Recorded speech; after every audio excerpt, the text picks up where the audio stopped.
어떤 자력이 다 소진되고 뭐 이렇게 과도한 뭐 허가 절차 이런 것들은 어, 비관세 장벽이라고 할 수 있습니다. 그리고 양어 당시 회원국의 의도로서 기대할 수 없었던 허가, 자격 요건, 기술 표준을 적용함으로써 양어를 무효화하거나 침해해서는 안 된다. 그래서 양어 당시 기준으로 어, 어떤 이러한 허가, 자격, 기술 표준이 과도하게 높아졌으면은 이 양어를 무효하거나 침해하는 결과가 되고요. 그래서는 안 되겠습니다. 그리고 양어된 전문직 서비스 분야들에 있어서는 각 회원국은 다른 회원국 전문 직업인들의 자격을 검증하기 위한 적절한 절차를 마련하도록 하고 있다. 그래서 뭐컨대 외국 변호사 또는 외국 의사가 우리나라에서 뭐 의료 서비스를 제공한다라고 했을 때 뭐 최소한의 뭐 시험을 본달지 언젠가 우리 신문에도 나왔더라고요. 우리 국내 의사가 저기 사우디아라비아인가요?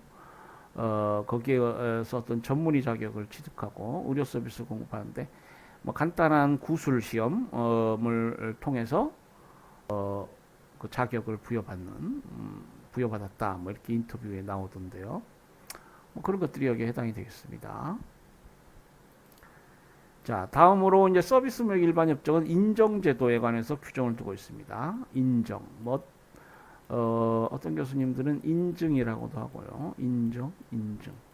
인증이 좀 단 것 같아요. 인정이라고 하면 뭐 사람의 정 같기도 하고.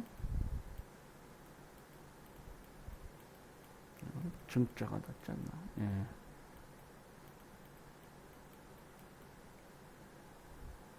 원어로는 recognition입니다. recognition. 알았다. 것이죠. 알았다. 인정은 한 나라에서 취득된 자격을 타국이 인정하는 것을 의미한다. 변호사, 회계사, 기술자 등의 전문 직업 서비스는 대부분의 국가에서 자격제도를 시행하고 있다. 따라서 특정 국가의 변호사, 회계사, 기술자가 타국에서 해당 서비스 활동을 하기 위해서는 그 국가에서 자격을 취득하여야만 한다. 그런데 자격을 취득하는 과정은 어려운 시험을 거치는 것이 일반적이므로 외국인이 내국인과 동일한 시험을 거쳐 자격을 취득하기란 매우 어려운 일이다. 그래서 외국의 동등한 자격증을 국내 자격증으로 인정함으로써 국가 간 전문 직업 서비스 제공을 용이하게 하도록 하는 것이다. 그래서 인정제도 관련해서 외국 자격을 국내에서도 인정하는 서비스 무역협정은 이제 그러한 것을 권장하고 있습니다. 인정의 방법 관련해서 자격의 국가 간 인정의 방법으로는 세 가지가 있다. 첫째, 어느 한 국가가 다른 국가의 자격을 자국 내에서 인정하는 일방적 인정 방법. 둘째, 상대국이 자국의 자격을 인정하는 조건으로 상대국의 자격을 자국에서 인정하는 상호주의적 인정 방법. 셋째, 각국의 자격 인정 제도를 통일시키는 방법 있겠습니다. 그리고 이제 인정 규정, 인정 제도에 대한 서비스 무역 일반 협정 입장은 자국 내의 자격 취득에 대한 사항은 국내 규제의 영역이기 때문에 인정 제도를 강제하거나 의무화하는 것이 아니며 다만 이를 추진할 수 있는 근거를 제공하고 있다. 그러니까 이게 의무적인 것은 아니고요. 이게 추진할 때 이렇게 하면 좋겠고 우리 협정에 따라 추진한다. 뭐 좋겠죠. 하나의 근거를 제공하는 것입니다. 법적 의무라고는 할 수 없겠습니다. 협정에서는 자격 인정 후 조화, 국가 간 협정 및 협약에 의한 상호 인정, 일방적 인정 등의 인정 방법을 들고 있다. 인정 협정국들은 다른 국가에 협정 가입을 위한 기회를 부여하거나 협상할 기회를 부여해야 한다. 협상이라는 게 매우 중요합니다. 또 어느 회원국이 일방적으로 타국의 자격을 인정할 경우 그 회원국은 상대국에 대해서도 자국의 자격을 인정해 줄 것을 주장할 수 있다. 특히 회원국은 서비스 공급자에 대한 인가, 면허 또는 증명에 대한 표준 또는 기준을 적용함에 있어서 국가 간의 차별 수단이나 위장된 무역 제한 조치가 되지 않도록 하여야 한다. 그래서 뭐 특정 국가가 감정이 많다. 그래서 국가 간 차별 수단으로 그러니까 기준을 적용할 때 국가 간 차별한다 할지 또 자국 서비스 서비스업 그 전문인들을 보호하기 위해서 위장된 무역 제한 조치를 취한달지 이래서는 안 되죠. 각 회원국들은 서비스 협정 발효 후 12개월 이내 자국이 실행하고 있는 인정 제도를 서비스 무역 이사회에 통보해야 하며 협정별로 위원회 이사회가 있습니다. 서비스 무역 협정은 부속서 1B이고요. 부속서 1A에는 이제 상품 무역 관련한 이사회가 있고 쭉 협정별로 위원회가 있었죠. 이건 부속서 1B 독립협정이니까요. 뭐 협정이 딱 하나입니다. 이사회라는 이름이 붙겠습니다. 서비스 무역 이사회에 통보해야 하며 이후 이에 대한 변경이 있을 경우에도 통보해야 한다. 상호 인정 제도는 가능한 한 다자 간에 합의된 기준에 근거해야 하며 국제적인 표준 및 기준 설정을 위하여 필요한 경우 관련 정부 간 또는 비정부 기관 간에 협력하도록 하고 있다. 그래서 국제사회에서 이제 뭐 이 인정제도도 뭐 어느 나라만 특별히 뭐 삐죽한 그런 인정제도를 둘 수 없습니다. 그래서 국제사회의 흐름에 맞춰서 뭐 상호 인정을 하는 그런 방향으로 나아가겠죠.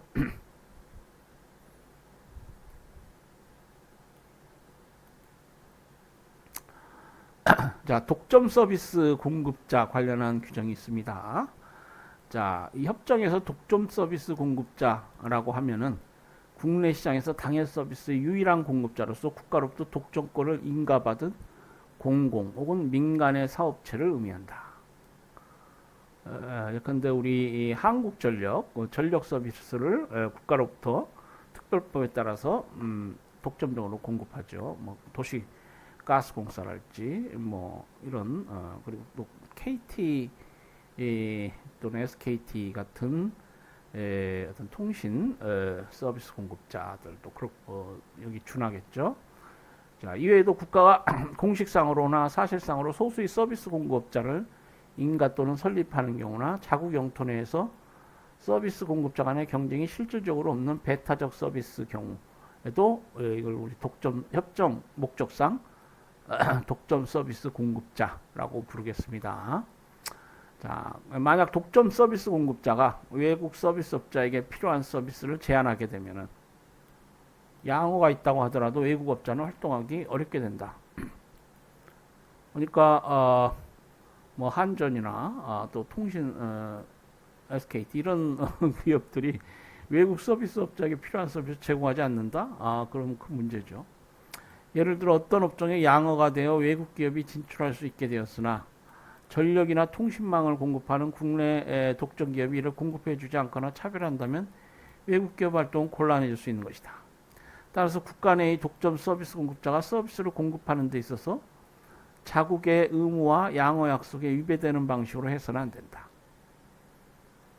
그렇죠. 그래서 이제 국가를 대표하는 정부가 양호표를 작성하고 WTO에 그 양호표를 제출했으면 그거는 국가가 준수해야 될 법상 의무가 됩니다. WTO법의 일부가 돼요. 그렇기 때문에 국가 내의 독점 서비스 공급업자가 그걸 어겨서는 안 되죠.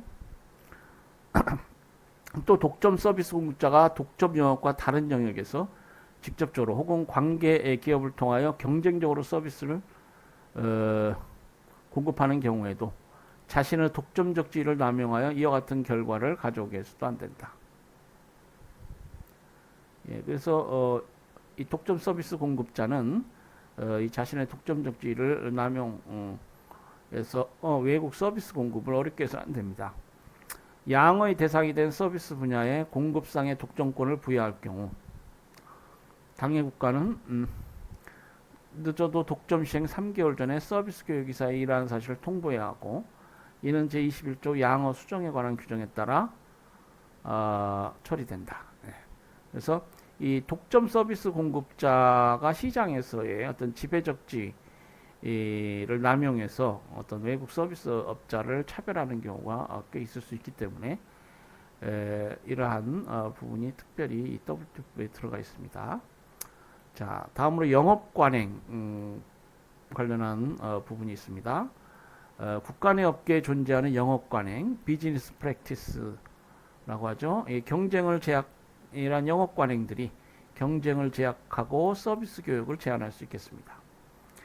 서비스 무역 일반 협정은 이러한 관행의 철폐에 각국이 성의를 가져줄 것과 이에 대한 정보를 제공토록 규정하고 있습니다. 구체적으로 영업상 관행의 존재에 대하여 다른 국가로부터 요청을 받은 경우 우호적인 고려와 함께 그 문제와 관련한 정보를 제공하여 협력하여야 하며 이러한 관행의 철폐를 위한 협의에 응하여야 한다. 그래서 이 국내 영업 관행들이 이 외국 서비스 공급자가 국내에서 서비스를 공급하는데 장애 요인이 될 수가 있습니다. 그러니까 비과세 장벽, 그러니까 서비스 무역에만 있을 수 있는 그러한 특이한 비관세 장벽이라고 할 수 있는데요. 이 철폐를 위해서 뭐 협의하고 뭐 노력해야 됩니다.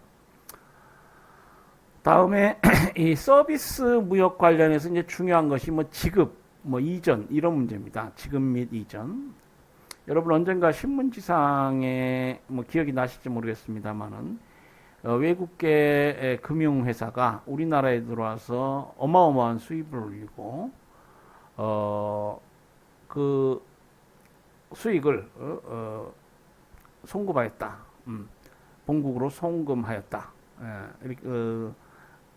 이런 기사가 났죠. 그러한 경우에 그 수익을 본국으로 송환 못하게 하는 뭐 외국환 관리법이랄지 이런 것들은 이제 서비스 공급자 관련해서 굉장히 문제입니다. 그래서 expatriation, 우리가 그것을 이제 원어로는 expatriation이라고 하는데요. 그래서 과실의 송금, 수익 과실의 송금을 우리가 본국의 송금 expatriation이라고요.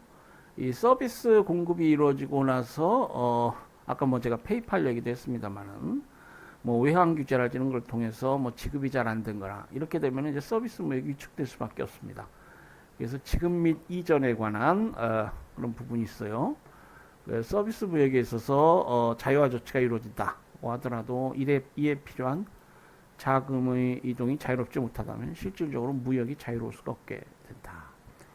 따라서 협정에서는 이러한 요인으로 인하여 서비스 무역의 자유화와 제약이 가해지지 않도록 하기 위하여 자금의 자유로운 이동을 위한 규정을 두고 있다.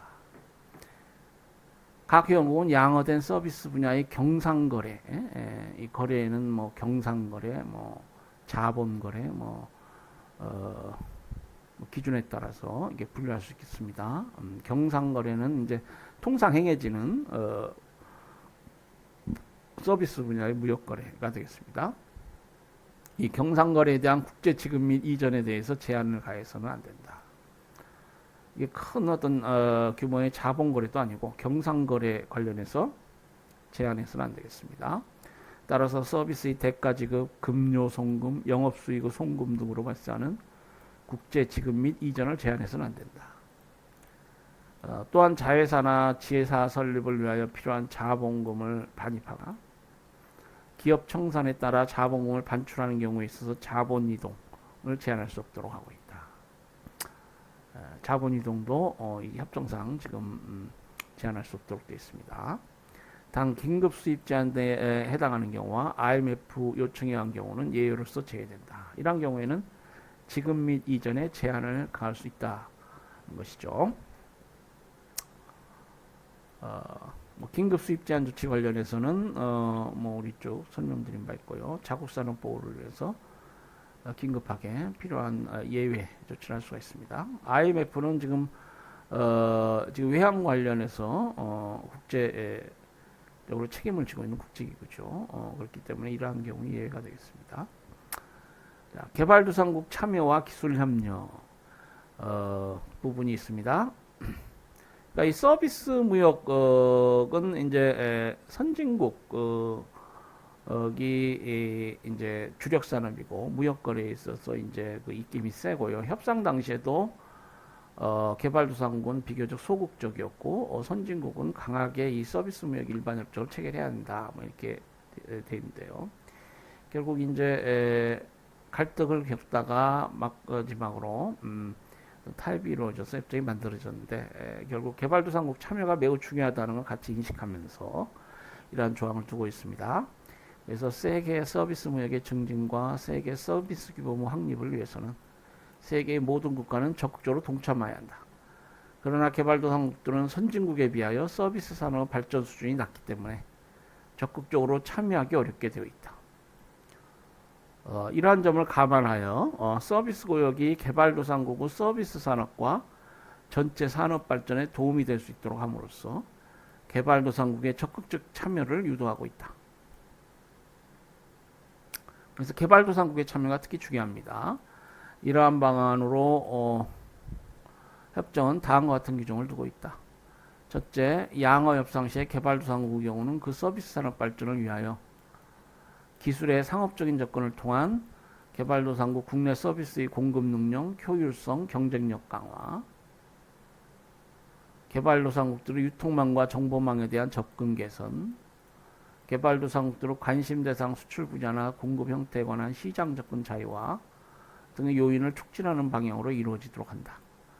그러니까 이제 서비스 무역 일반 협정이 이러한 여러 원칙과 의무를 담고 돼 있는데 구체적 어떤 양어 이런 부분은 지금 이제 후속 개별 협상에 맡기게 됩니다. 그래서 이제 개발도상국들도 리퀘스트 오퍼 방식에 따라서 그 각 서비스 분야에서 뭐 어떤 양어에 관한 협상을 하는데요. 개발도상국의 경우는 이런 점에 중점을 둬야 된다라는 것입니다.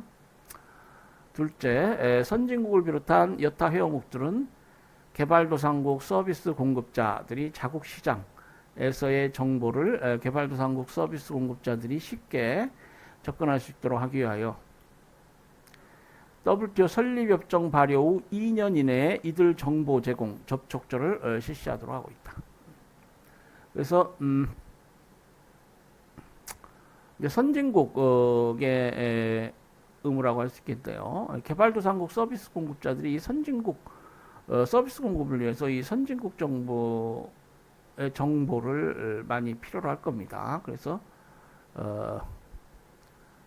정보 제공 접촉처 컨택트 포인트를 설치하게 하고 있습니다.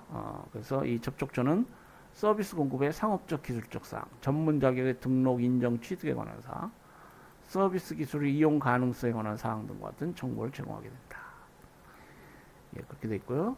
셋째, 특히 극빈 개발도상국들에게 우선권을 부여하며 이들 국가의 경제 상황을 감안할 때 양어에는 많은 어려움이 있다는 점이 특별히 고려되도록 하고 있다. 예, 그래서 이제 극빈 개발도상국도 이제 지금 협정상 극빈 개발도상국 그리고 보통 개발도상국 이렇게 되어 있습니다. 그리고 이제 선진국 이 세 가지 그룹이 이제 협정상 사용되고 있어요. 예, 그래서 이제 극빈 개발도상국에는 예외가 이렇게 부여되고요. 그리고 넷째로 개발도상국에 대해서는 WTO 사무국에 의하여 다자간 차원에서 기술 지원을 제공토록 하고 있다. 뭐 기술 수준이 개발도상국은 낮을 수밖에 없으니까요. 기술 지원이 필요합니다. 다음 서비스 무역 협정, 무역 일반 협정에서 이제 경제 통합 부분이 있습니다. 회원국은 서비스 교육을 자유화하는 별도의 다른 협정을 체결하거나 가입할 수 있으며 이러한 경제 통합에 대해서는 최국대 원칙 적용해서 제외된다. 상품무역협정에도 관세동맹, 자유무역지대 이런 경제통합에 관한 조항이 있었죠. 서비스무역도 이 경제통합이 가능합니다. 이 경제통합, 일부 국가들 사이의 협정을 통해서 경제통합이 이루어지면 소위 그 영내국과 역외국을 차별할 수 있게 됩니다. 그러니까 무차별주의, 비차별 원칙은 뭐 일관된 원칙인데요. 경제 통합이 있게 되면은 통합된 국가들 사이에서 뭐 무관세로 교육이 이루어진다거나 서비스 교육의 경우는 뭐 관세가 없으니까 그 시장 개방 정도가 외국하고는 뭐 다를 수 있습니다. 그래서 영내국과 역외국을 합법적으로 차별할 수 있습니다. 그래서 이제 서비스 무역협정에도 이 경제통합 부분이 있어요. 자, 같은 통합협정은 그 협정의 당사국 간의 내국민들 입장에서 차별 조치를 실질적으로 철폐하는 것이어야 한다. 개발도상국이 이러한 협정 체결 당사국인 경우에는 국가의 개별적인 사정을 감안하여 보다 넓은 융통성이 주어지게 된다. 그래서 이제 경제 통합 관련해서도 이제 개발도상국에게는 뭐 일정 우대를 하고 있고요. 이러한 협정은 협정 당사국들 간의 교역을 촉진하도록 만들어져야 하며 비회원국에 대해서 협정 이전에 비해 서비스 교역 장벽 수준을 증대시키는 결과를 가져오게 해서는 안 된다. 여기서 비회원국이라는 건 아까 제가 말씀드린 역외국입니다. 경제 통합이 10개국 사이에 이루어졌다. 지금 지역 경제 통합체가 지구상에 여러 있죠. 뭐 아세안도 하나의 경제 통합. 동남아시아 국가들 뭐 한 8개국 정도 되나요? 그리고 뭐 EU는 뭐 대표적인 경제 통합체고요. 이런 경우에는 이제 이 경제 통합 영내국하고 역외국이 이제 차별되는데요. 차별될 수 있는데 우리 그 상품무역 협정 관련해서 그 관세 동맹 그리고 이제 자유무역지대에도 나왔습니다만은 그 경제 통합으로 인해서 이제 차별을 할 수 있지만 협정 이전하고 비교해서 서비스 교역 장벽 수준, 관세 수준 이게 높아져서는 안 됩니다. 그런 전제 조건이 협정에 붙어 있어요. 자, 통합협정과 관련하여 서비스무역 일반협정의 다른 회원국들과 이해 조정이 필요한 경우엔 당사국은 최소한 90일 전에 통보를 하여 본협정 제21조 양어 수정 절차에 따라 양을 수정하게 된다. 통합협정의 당사국은 그 협정에 관련된 사항을 서비스 이사회에 통보해야 한다. 서비스 이사회도 이와 관련한 정보를 요청할 수 있으며 협정을 검토하여 당사국에 대하여 적절한 권고를 할 수 있다.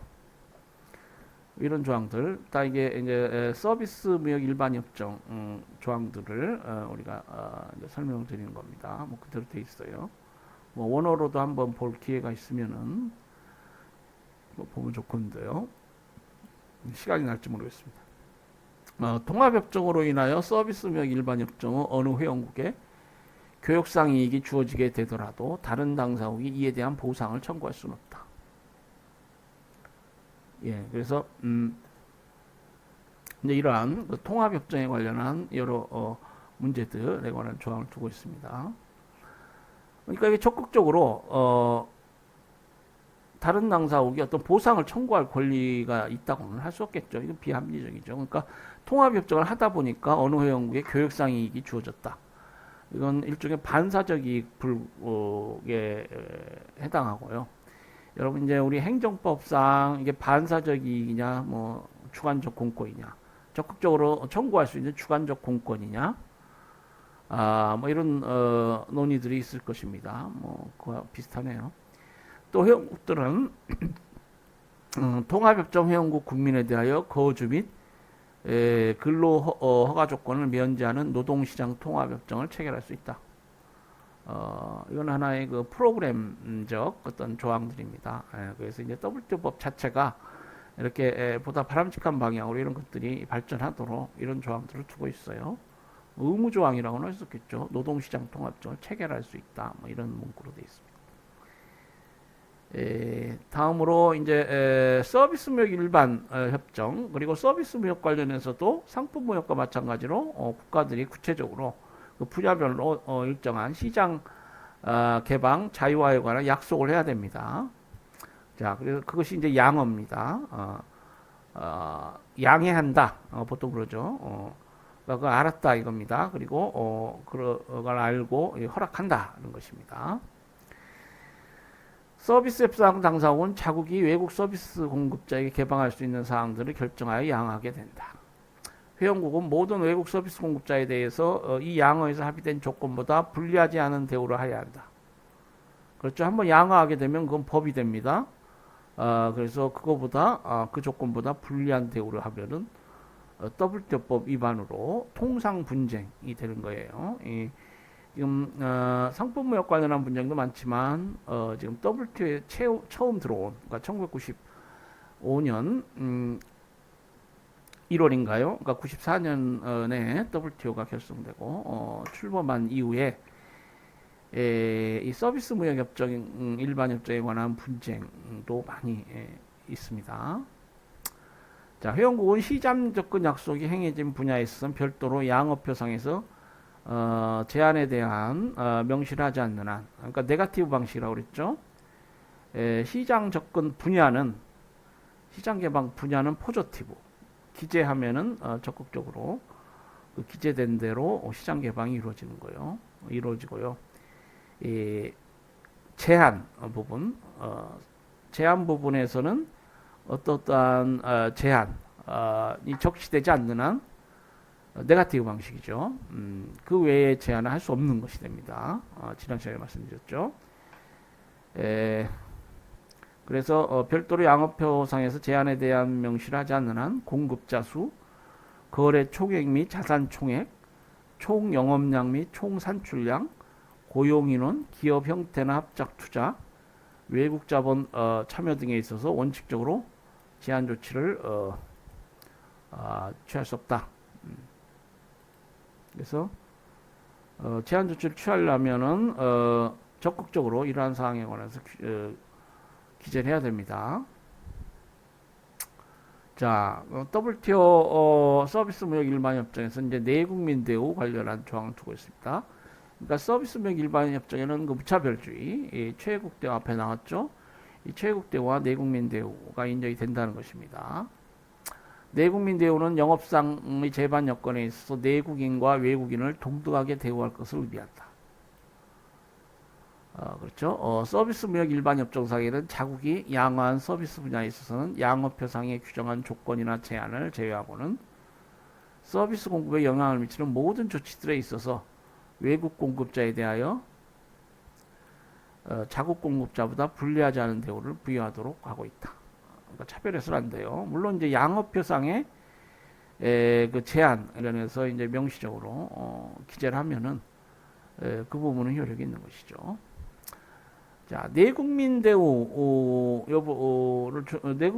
준수했느냐 여부를 판정함에 있어서는 이제 실질적 대우가 기준이 됩니다. 그러니까 이 실질적인 대우라는 건 뭐냐면은 그 상품 같은 경우는 이제 관세랄지 어떤 수량적으로 확정할 수 있는 명시적인 기준이 있는데요. 이 서비스 무역에 관련한 뭐 제한, 대우 이런 것들은 퀄리터티브, 그러니까 뭡니까?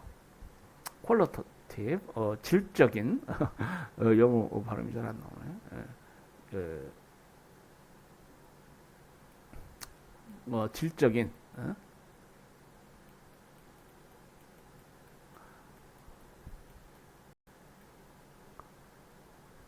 예, 질적인 이 TA가 있나요? 영어 단어 그 알파 그 스펠링도 잘 생각나. 퀄리터티브, 양적인 때는 TA인데 퀄리티브인 거예요. 퀄리터티브 같은데 한번 나중에 보셔요. 하도 영어한 지가 오래돼가지고 이거. 이 질적인 제한이기 때문에 그 대우 기준을 판정함에 있어서 또 이게 실질적인 대우가 기준이 됩니다. 다른 회원국의 공급자와 국내 공급자에게 형식적으로 동일한 대우를 부여하더라도 경쟁 조건에서 자국 서비스 공급자에게 유리하게 된다면 이는 불리한 대우로 간주된다. 따라서 자국 서비스 공급자들에게 부여하는 대우와 형식적으로 다른 대우를 외국 서비스 공급자에게 부여한다고 하더라도 실질적으로 불리하지 않은 대우를 보장하면 내국민 대우 원칙은 충족되고 있다고 보게 된다. 그래서 이제 단순한 형식적 어떤 기준에서의 어떤 동일한 대우, 이것은 이제 내국민 대우를 판정함에 있어서 서비스 무역 관련해서는 별 의미가 없다는 것이죠. 그러니까 중요한 것은 실질적으로 경쟁 조건이 동일해졌느냐, 이게 중요하다는 것입니다. 자, 양어 부분이 있습니다. 양어 방식 관련해서 뭐 설명을 드렸죠. 양어의 대상 분야는 포저티브, 제한 조건, 양어의 제한 조건에 관련해서 네거티브 방식, 그래서 적용합니다. 그래서 서비스 협정상 양호하기로 하는 업종은 열거해야 됩니다. 열거되지 않은 업종은 양호가 안 된 것이죠. 그리고 이제 양호된 업종에 있어서 시장 접근이나 내국민 대우상에 제한을 둘 경우에는 이를 명시해야 됩니다. 이러한 명시가 없으면은 어떠한 제한도 할 수 없다. 네거티브 방식입니다. 따라서 양어는 각국이 자국의 양어표상에 기재한 분야에 한하여 이루어지고 양어표상에 기재한 조건에 따라 제한받게 된다. 그리고 이제 양어시 양어표를 사용하고 제출해야 되는데요. 양어표 내용이라고 할까요? 보면은 각 회원국의 양어 내용은 양어 협상을 거쳐 양어표에 기재되게 된다. 양어표에 기록되는 사항은 시장 접근에 대한 조건 및 제한, 내국민 대우에 대한 조건 및 제한, 추가 양어와 관련한 조치들, 양어의 이행 일정, 양어의 발효일 등이다. 이러한 양어표는 협정문에 부속되어 협정의 일부로서 구성된다. 서비스무역 일반 협정에 부속돼서 WTO 법이 된다는 것입니다. 구속력 있는 법이 돼요. 자, 양어표의 수정 및 추가 양어. 양어된 사항은 협정의 발효일로부터 3년이 경과하면 수정하거나 철회될 수 있다. 그러니까 바로 수정하거나 처리할 수는 없고요. 3년이 경과가 돼야 됩니다. 회원국이 서비스 무역이사에 수정이나 철회의 의사를 통보하면 서비스 무역이사에는 양어의 수정 절차를 마련하게 되고 이 절차에 따라 양어를 수정하게 된다. 이 수정 또는 철회에 대하여 피해를 입을 수 있는 국가는 수정 회원국에 대하여 이에 대한 보상을 요청할 수 있다. 이렇게 돼 있고요. 그리고 협상을 해야 됩니다. 보상 조치에 관련해서. 네, 페이지를 넘기기 전에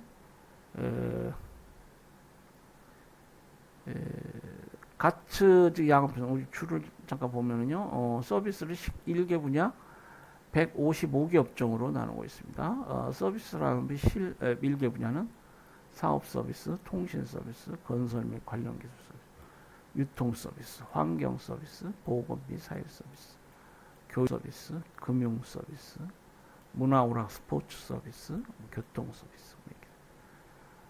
그리고 더 세세하게 155개 업종이 있게 됩니다.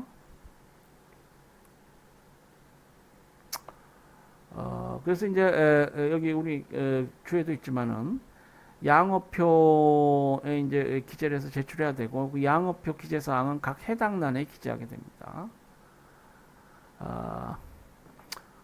그리고 이제 서비스 무역